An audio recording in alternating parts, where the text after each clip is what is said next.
What's going on, beer lovers? Welcome to another episode. Today we are in Placentia, California at Stereo Brewing Company. This is a brand new brewery. It's been out less than a year, and Justin and I are super excited to see what they have to offer. Justin, are you ready? Let's do it, man. Let's have some beer. Let's have some beer.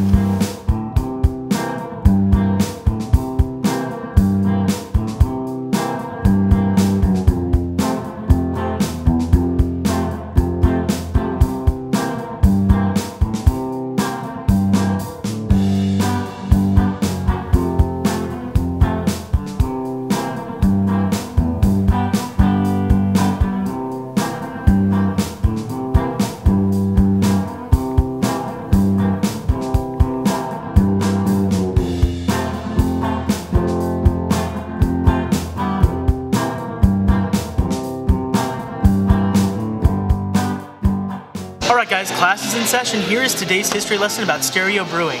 It's all about the story of a husband and wife, Rick Smets and Amanda Lee Pierce. Rick is the owner and brewer here at Stereo Brewing, and he was a former brewer at Firestone Walker, and he was also the former brewer of Left Coast Brewing until 2009. So what made him open up his own place? He wanted to branch out on his own. He just started with his wife, and it all came together in October 2016 when they opened Stereo Brewing in Placentia, California. And once you come here, you're gonna notice all the good classic rock. Posters on the wall, vinyl behind the bar, and all around the place. It is a classic rock lover's dream. So if you love rock, if you love beer, this is the place for you to come. And I'm just hoping that the beers are just as amazing as the decor. Okay guys, one other thing about Stereo Brewing that is so unique is that every beer that they have has a corresponding playlist, a list of songs they recommend you listen to while drinking this beer. Alright guys, so first up is the Blonde on Blonde. It's a Kolsch style beer, 5%, 35 IBUs. It's named after the Blonde on Blonde album by Bob Dylan. So thinking good, crisp, clear, refreshing goodness, and this sounds great. Cheers. Okay, so it is a great Kolsch beer. It has a good malty body, more than most Kolsch's. It's really good and really unique, and I really enjoy that about this. It's a great drinkable beer. Is it the first thing I reach for? Probably not, but this is an amazing beer if you love Kolsch's, and it is a great preface of what's probably going to come here at Stereo Brewing. So my first beer here at Stereo Brewing is going to be called Hazy Jane 2. It's a song based off Nick Drake. To be honest with you, I had to look it up. I don't think I've ever heard this song before. When it comes to the beer, it is a 5% ginger wheat beer. Now, if you've seen some of my previous episodes, I've tried a ginger beer recently and I absolutely love it. Something about ginger, it gives me a nice calming effect. I'm really excited to see how this tastes, so let's try it out. Cheers. Whoa. Whoa. Whoa. Guys, this is a very gingery beer. I mean, you are getting a ton of it. I feel like I just took a shot of ginger. It's a good and a bad thing. I will tell you, when it comes to actually tasting this beer, you do get the malt body, but that ginger is just so potent. It's standing out, so bright and loud. It's telling you, here I am. It's not hiding anything. It's exactly what it wants to be, but at the same time, it's a little overwhelming. It literally tastes like I just took a shot of ginger. It doesn't so much taste like I'm drinking a beer. It's there, but the ginger just basically is standing in front of the rest of this beer and saying, it's all about me. It's all about me. Alright, I got here the Tale of Brave Ulysses. It is a 4.8%, 30 IBU Scottish ale. Tales of Brave Ulysses is named after the great Cream song, so Eric Clapton, 60s. And Scottish ale, I love my Scottish ales, and this looks like a solid one for me. I can't wait. Sláinte. I know that was Irish. Give me a break.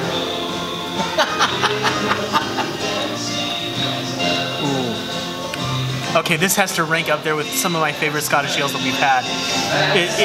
It's crisp, it's refreshing, but you have that malty body with it. There's maybe a touch of smoke at the end, but it's very, very drinkable. It's easy easy going down. It's a drink that you want to have at a rock show. This is one of those ones where you're giving enough body and you have something that you can enjoy all night long, but it's not as plain as bland as like some blondes or some light beers. This is definitely a very, very tasty beer. So my next beer up is an oatmeal stout. It's called Wall of Sound. It's 5.6%. It's named after the infamous Phil Spector. Now, when it comes to oatmeal stouts, I love them.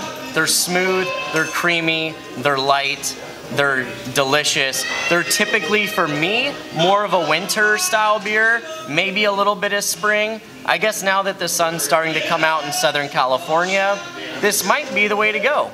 Let's see how it tastes. Cheers.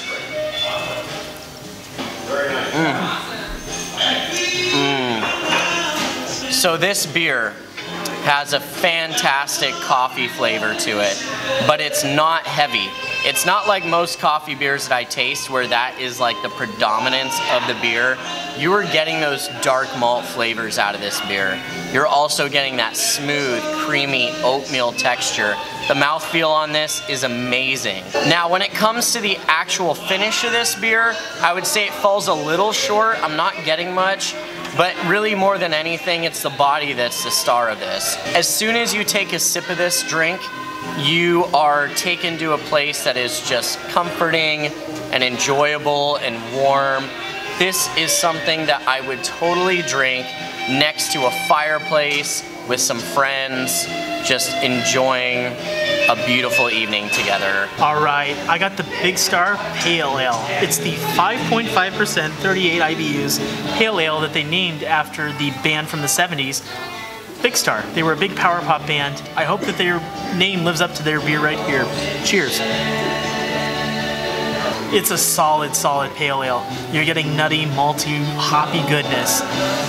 It's all well balanced. It all kind of flows and grooves and just kind of just is smooth and luscious all across your tongue. It's a great mouthfeel. It's a great flavor, and the finish is crisp and clean. It's not overly hoppy. It's not overly malty. It's not overly spicy, but you're getting a little bit of everything. It's the perfect balance of everything you would want in a pale ale. It's very, very drinkable, and I like it a lot. The next beer up is called Robot. Simple enough, Robot. This is an Imperial Red Ale. It measures in at 9.5% and 75 IBUs. This beer's named after Kraftwerk's Robot song. This is an Imperial Red, so I'm really excited to try it. Let's see how it tastes. So far, this is my favorite beer, by far. It is packed with beautiful malts. It's got the caramel, the toffee, the biscuit, the bready. It's got everything that you're looking for in a red ale. Super complex, filled with that malty flavor. And then the hops is just a punch in the face. It's really, really good. The finish is still super, super bitter from those hops. It's still lingering on my tongue, but it's not overwhelming. It's not gonna stay very long. But man, I can tell you, you get to taste the malts and the hops completely separate, and then they collide. It's like a battle of the titans. This is a fantastic red ale. I am loving it. I can't wait to drink more. All right, guys, I'm really excited about this beer. It's the Love and Mercy. It's the wheat IPA, 7.5%. Love and Mercy, obviously a reference to the Beach Boys and that, you know, just the Wrecking Crew, Brian Wilson, everything that has to go with the Beach Boys. And it's just formulated into a good, solid wheat IPA at 7.5%. I'm expecting just amazing, amazing goodness from this. Cheers. This thing is so complex. It is just like a Brian Wilson song. There's so much going on that you don't know what's going on until you just taste it over and over again. You're getting hops, you're getting wheatiness, you're getting all these great different flavors, but they're all balanced. They're all just working together for just this amazing delicacy in your mouth. And it is just phenomenal that you could get that much alcohol, that much flavoring, that much hops, that much wheat, that all of them coming together. It's a wrecking crew in your mouth. and it's amazing. It is love and mercy in a sip, and that is the best compliment I can say to that. All right, guys, next up is going to be the Death of a Ladies Man 9% double IPA. It is obviously named after the album by Leonard Cohen, produced by Phil Spector, so the wall of sound versus the solitary man. It sounds amazing if you in beer form, and I can't wait to try their interpretation. Cheers. Okay, so this thing is so complex. I almost get like a little peaty, a little smokiness off of it, but it's a nice double IPA. You're getting hops, you're getting malt, a good hop punch, a good little alcohol punch, and then that smoky peatiness at the beginning almost paints a picture. You're imagining Leonard Cohen, who is just this great crooner by himself, this wall of sound behind him, that's the double IPA, with that smoky peatiness at the beginning. It's an amazing picture of an artist in a glass. And if that's what they're going for, this is an amazing interpretation of it. Probably one of the best ones here by far. So Stereo Brewery doesn't have a ton of beers yet. They're still very new. So we're down to the last one. This is called Perfect Day IPA. It's based off Lou Reed's song, Perfect Day. It's 7.2%, 70 IBUs. I love IPAs. I have no idea what to expect with this beer. It's a great way to finish out the day though. So, cheers.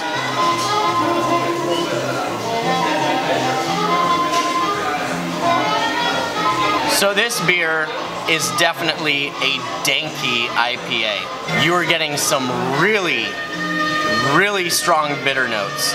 Apparently they use 5 different varieties of hops, and I'm getting it all in the body. The aroma, slight dankness, a little bit of maybe like floral or citrus, but the dankness kind of overpowers it. As soon as you get in the body, it is like bitter bonanza. It is all bitterness right up in front of your face. For me, I don't know if I like a beer this bitter. What I will tell you, if you're a hop head, if you're really into hops, you might actually really love this beer. I'm an IPA drinker, but I love my citrus, my floral. I like a really clean finish. I can still feel this in my mouth right now. It is lingering. This will blast your palate out. I probably wouldn't recommend drinking it before a meal because you probably won't taste anything after that. But if you're just kicking back, you want to have just a hop bomb of an IPA, this is a pretty solid go-to. All right, Justin, we've now tried all the beers here at Stereo Brewing. What's your favorite? So my favorite beer here, it has to be the Death of a Ladies Man. The double IPA, 9%, just solid drinkable beer. It's not the type you chug all day. That's not what it's meant for. It's one of those ones you would have a nice cigar with, you know, lounge back. You don't want a scotch, but you want something a little bit lighter. This is the beer you reach for. It has that little bit of smoky peatiness that you'd expect from a scotch, and it's double IPA all the way after that. It is delicious. It is amazing. It's so unique. I've never had a beer like this before, and I'm definitely coming back for a beer like this. It's delicious. Jeff, what about you? What do you like? Well, for me, I always love beers that get really creative. And to be honest with you, this Robot Imperial Red Ale is extremely creative to me. It's not trying to step outside the box and create any dynamic flavors. It definitely is a red ale. The way that this beer has been creative is it is engineered a way to separate the malts from the hops.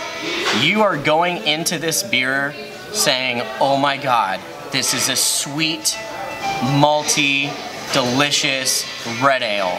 And then right on the back end, the hop says, nope, wait, I'm here. For me, as a red ale, is probably one of my favorite red ales I've ever had. Stereo, you guys have done a great job here. This is great execution on a great red ale. All right, guys, that'll do it for us from Stereo Brewing in Placentia, California. Make sure you like, share, and subscribe, and tell us in the comments where you want us to go next. So that'll do it for us from Stereo Brewing. I'm Justin, that's Jeff, and we'll see you next time on Let's Have Some Beer. Cheers. Cheers.